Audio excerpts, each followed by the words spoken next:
एक बार की बात है, एक आदमी के जीवन में सिर्फ दुख ही दुख थे। वह जो भी काम करता उस बेचारे का वह काम पूरा ही नहीं होता था। घर में आता तो घर में क्लेश बना रहता। किसी से कोई मदद मांगता तो कोई उसकी मदद नहीं करता। ऐसा लगता था कि चारों तरफ से उसके ऊपर दुख का पहाड़ टूट पड़ा है। उसे समझ नहीं आ रहा था कि मैं इन दुखों से कैसे पार पाऊं। वह दिन रात यही सोचता रहता था कि अपने दुखों से छुटकारा कैसे पाना है। इसी कारण से वह रात में सो भी नहीं पाता था।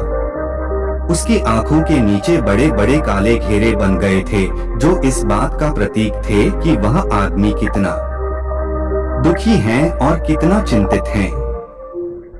कभी कभी तो उसके मन में आत्महत्या करने के भी ख्याल आते थे, लेकिन अपने परिवार की चिंता करके वह यह कदम नहीं उठा पाता।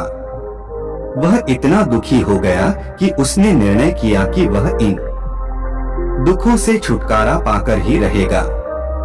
इसके लिए चाहे उसे कितनी ही मेहनत करनी पड़े, कुछ भी करना पड़े, चाहे अंगारों पर चलना पड़े, लेकिन इन दुखों से छुटकारा हासिल करके रहेगा।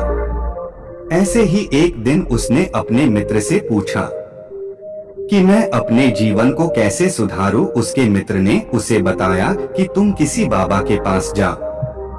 बाबाओं के पास ऐसा मंत्र होता है जिससे सारे दुख मिट जाते हैं, जीवन खुशियों से भर जाता है और धन संपदा भी हासिल होती है। तुम किसी ऐसे बाबा को ढूंढ लो, बस तुम्हारा काम बन जाएगा। उस आदमी के मन में यह बात पूरी तरह से पक्की बैठ गई कि कोई बाबा ही मेरा दुख दूर कर सकता है, और इसीलिए उसे किसी भी बाबा के बारे में पता चलता है तो वह उस बाबा के पास पहुंच जाता। उस बाबा को अपनी समस्या बताता और उससे उसका समाधान पूछता और कहता कि बाबा मैं कुछ भी करने के लिए तैयार हूँ, लेकिन मेरी इन समस्याओं से मुझे छुटकारा दिला दीजिए। आप जो कहेंगे मैं वह करूंगा, लेकिन मेरे जीवन को सुधार दीजिए। बाबा उससे कुछ टोने टोटके बताते थे करने के लिए और बदले में दान दक्षिणा ले लेते थे। ये टोना टोटका करने के बाद तुम्हारे घर में सुख शांति बनी रहेंगी। बस इस टोटके को पूरी विधि विधान के साथ करना। वह आदमी घर लौटकर पूरी विधि के साथ टोने टोटके करता रहा, लेकिन बहुत टोने टोटके करने के बाद भी उसके जीवन में कुछ बदलाव नहीं आया। इसके विपरीत उसका जीवन और ज्यादा दुखी हो गया। जो भी बाबा उसे टोना टोटका देता था, वह बदले में उससे दान दक्षिणा लेता था, जिससे उसका धन भी धीरे धीरे खत्म हो रहा था। इससे उसके जीवन में दुख और ज्यादा बढ़ गया। तब उसे लगा कि बाबाओं के पास जाने से तो मेरे जीवन में दुख कम होने की वजह बढ़ते ही जा रहे हैं। अब मुझे क्या करना चाहिए? बाबाओं के पास जाऊं या ना जाऊं? फिर एक दिन एक आदमी ने उसे बताया कि तुम अपने घर में किसी पंडित को बुलाकर हवन करवा लो। घर में हवन होगा तो घर शुद्ध हो जाएगा। कोई भी बुरी ऊर्जा होगी घर में तो वह घर से बाहर चली जाएगी। किसी पंडित को डोट बुलाकर पूरे विधि विधान से उसे मंत्र उच्चारण कर आओ, हवन कर आओ, जिससे घर में सुख शांति आए। उस आदमी के मन में यह बात बैठ गई और उसने एक पंडित को अपने घर पर बुलाकर हवन करवा दिया। हवन अच्छी तरह से संपन्न हुआ। बदले में पंडित ने भी अच्छी दान दक्षिणा ली और उसके बाद वह वहां से विदा हो गया। लेकिन कुछ दिनों के बाद उस आदमी को महसूस हुआ कि उसके जीवन में अभी भी कोई बदलाव नहीं आया है। अब आदमी पूरी तरह से दुखी हो गया और ज्यादा परेशान हो गया। अब तो उसे लगने लगा था कि मेरे जीवन में से दुख कभी खत्म ही नहीं होंगे, और यही सोच सोचकर उस आदमी का बुरा हाल हो गया था। फिर एक दिन उसे अपने मित्र से एक बौद्ध भिक्षु के बारे में पता चला, जो समाधान बताने के लिए कोई दान दक्षिणा नहीं लेता था। उस आदमी को लगा कि यह बाबा दूसरे बाबाओं की तरह नहीं हो सकता, क्योंकि यह तो दान दक्षिणा लेता ही नहीं, और अगर दान दक्षिणा नहीं लेता तो ये सच में कोई सिद्ध बाबा होगा।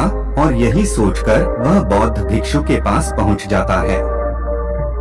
जब वह आदमी वहां पर पहुंचता है तो वह बाबा ध्यान में बैठे हुए थे। यह देखकर वह आदमी वहीं पर चुपचाप बैठकर ध्यान से बाहर आने का उनका इंतजार करने लगा। थोड़ी देर बाद बाबा ने आंखें खोली तो सामने एक दुखी और परेशान युवक को बैठे देखा। उसकी आंखों के नीचे काले घेरे देखकर ही समझ गए कि ये आदमी अपने जीवन से कितना परेशान है। उसे संबोधित करते हुए बौद्ध भिक्षु ने पूछा कि बेटा क्या चाहते हो, तुम बाबा के पास क्या लेने आए हो? उस आदमी ने कहा, बाबा मैं अपने जीवन से बहुत परेशान हूँ।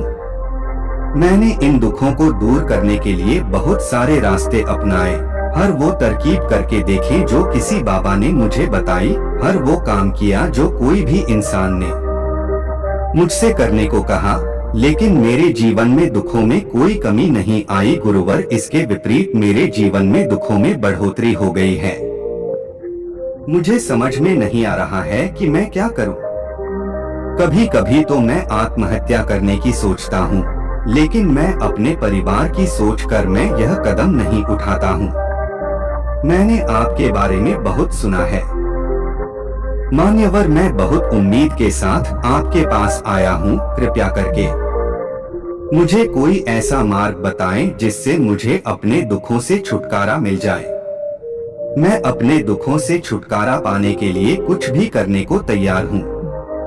आप मुझे कोई भी रास्ता बताएं, चाहे वह रास्ता कितना ही कठिन क्यों ना हो, मैं उसको पार करके रहूंगा।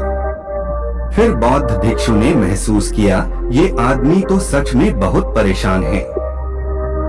बौद्ध भिक्षु ने उसकी बात सुनकर कहा कि बेटा दुखों को दूर करने के लिए मंत्र ऐसे ही नहीं मिलते हैं। मंत्र पाने के लिए कुछ करना पड़ता, तुम कुछ कर सकते हो। यह सुनकर पहले तो उस आदमी ने सोचा कि यह गुरुवर भी मुझसे दान दक्षिणा मांगेंगे, लेकिन और कोई रास्ता ना पाकर उस आदमी ने कहा, गुरुदेव आपको जितना भी दान दक्षिणा चाहिए मैं देने के लिए तैयार हूँ, लेकिन आपका मंत्र सच्चा होना चाहिए, वह पूरा होना चाहिए, उसका फल मुझे मिलना चाहिए। उसके बाद मैं आपको जो भी दान दक्षिणा लेना चाहते हो मैं आपको दे दूंगा। बौद्ध भिक्षु ने कहा, दान दक्षिणा तो बहुत छोटी चीज है, मुझे वह नहीं चाहिए। इस पर वो आदमी सोच विचार करके बोला, गुरुवर मैं अंगारों पर भी चलने के लिए तैयार हूँ, आप मुझे बस आज्ञा दीजिए। फिर बौद्ध भिक्षु ने कहा कि अंगारों पर चलने वाली छोटी चीज मैं तुमसे नहीं कराने वाला हूँ। मैं जो तुमसे कराने वाला हूँ वह बहुत कठिन मंत्र है, क्या तुम उसे पूरा कर पाओगे? उसने कहा, गुरुदेव आप मुझे बताइए तो सही, मुझे करना क्या होगा? मैं कुछ भी करने के लिए तैयार हूँ। इस पर बौद्ध भिक्षु ने उसे कहा कि यहाँ से जब तुम अपने घर जाओ तो रास्ते में अपने मन में यह दोहराते जाना कि मैं सुखी हूँ, मैं सुखी हूँ। बार बार अपने मन में यही दोहराना, और याद रहे जुबान पर ये नहीं आना चाहिए, यह सिर्फ मन में दोहराना है। यह सुनकर वो आदमी बोला, गुरुवर बस इतनी सी बात, यह तो मैं चुटकी बजाते कर लूंगा, लेकिन इससे क्या होगा गुरुदेव? तब बौद्ध भिक्षु बोले, बेटा इस मंत्र को करके तो देखो, वैसे भी तुमने इतने बाबाओं के मंत्र किए हैं तो इस मंत्र को भी करके देख लो। उस आदमी ने सोचा कि बाबा कुछ दान दक्षिणा तो ले नहीं रहे हैं और छोटा सा मंत्र है, इसे तो मैं कर ही लूंगा। वो बोला, ठीक है गुरुवर मैं यह मंत्र जरूर करूंगा, और वो आदमी यह कहकर वहां से चलने लगा।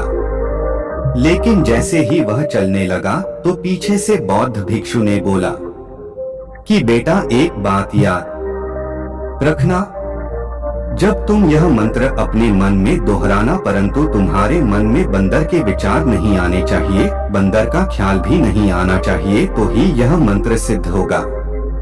आदमी बोला, मुझे तो आज तक बंदर का कोई विचार नहीं आया, तो अब क्यों आएगा? गुरुवार, आप बिल्कुल चिंता मत करिए, मैं बस मन में यही दोहराऊंगा, मैं सुखी हूँ, मैं सुखी हूँ। इसके अलावा बंदर का कोई भी विचार मेरे मन में नहीं आएगा। यह कहकर वे आदमी वहां से चल देता है। वह अपने मन में मैं सुखी हूँ, मैं सुखी हूँ यह दोहराता हुआ थोड़ी दूर ही चला था कि उसके मन में अचानक बंदर का ख्याल आ गया।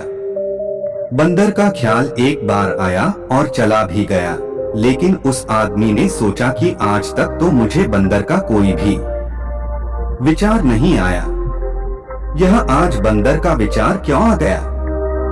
और ऐसे करके उसने उस बंदर के विचार को पकड़ लिया और ये भूल गया कि मुझे क्या मंत्र दोहराना है, और वह बंदर के बारे में सोचने लगा।